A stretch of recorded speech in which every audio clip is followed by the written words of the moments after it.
I was supposed to be boarding a flight to London. Instead, my Uber driver locked the doors, missed the airport exit, and drove me straight to the abandoned house where my father disappeared 20 years ago. I told him he had the wrong address. He looked at me in the rearview mirror and quietly said, "No, Olivia, this is exactly where your father wanted you to come back."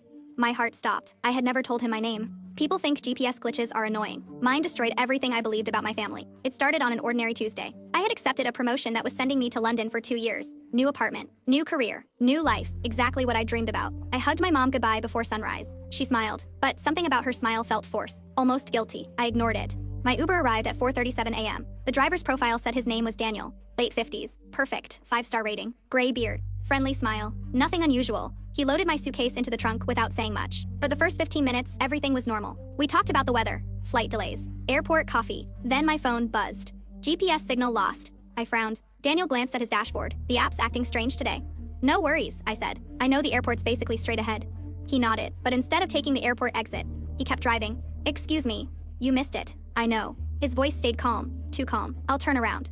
He didn't. Instead, he accelerated. "Sir, please pull over."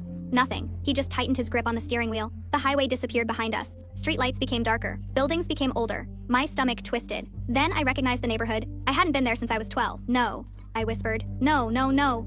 The peeling blue door. The broken mailbox. The giant oak tree my dad built a swing on. My childhood home. The place I'd sworn never to visit again.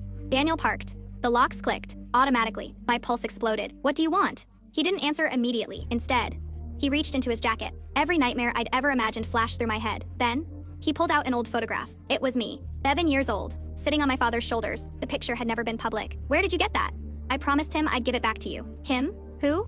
He looked toward the house. "Your father."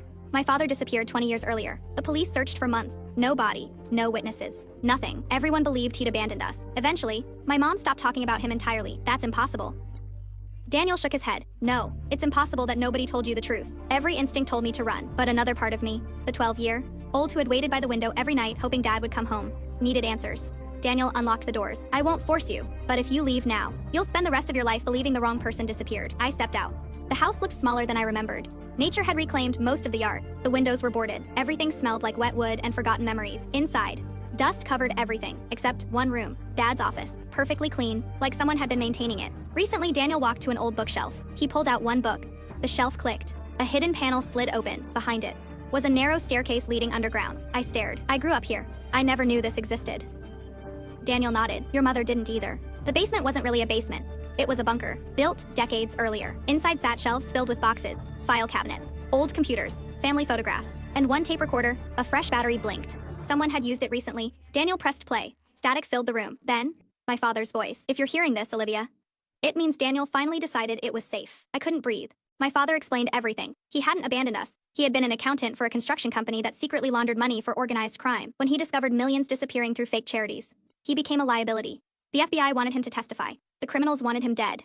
Witness protection was offered. But there was a problem. Someone inside the investigation was leaking information. They couldn't trust anyone, not even local police. So my father made the hardest decision imaginable. He disappeared before they could reach us. I collapsed onto the floor. 20 years. Thinking he didn't love us. 20 years believing he chose another family. Then the recording changed everything. There was one person I couldn't protect. Your mother. My disappearance made her the target. So she agreed to pretend I'd abandoned you. She hated every second. But if you believed I was alive, they would have watched you forever. Every memory suddenly made sense. Mom refusing interviews, selling the house overnight, changing our last name, never celebrating Dad's birthday. She hadn't erased him. She'd been protecting me. I looked at Daniel. "So where is he?" He stayed silent, long enough for hope to grow. Then, he died 3 months ago. My world shattered all over again. He made me promise that when the people looking for him were finally gone, I'd bring you home. Daniel handed me a small metal key. "It opens the safety deposit box he left for you." Inside that box, weeks later, I found hundreds of letters. One for every birthday I'd missed, every graduation, every Christmas, every heartbreak he imagined I'd experience. He'd written them all, hoping one day I'd finally read them. I still moved to London, but not because I was running anymore. I was finally free. Sometimes people ask me the strangest Uber ride I've ever taken. They expect a funny story, a rude driver, a wrong turn. Instead, I tell them the truth. The man who was supposed to drive me to the airport ended up taking me back to my father instead. And somehow, that detour changed my life far more than the flight ever could have.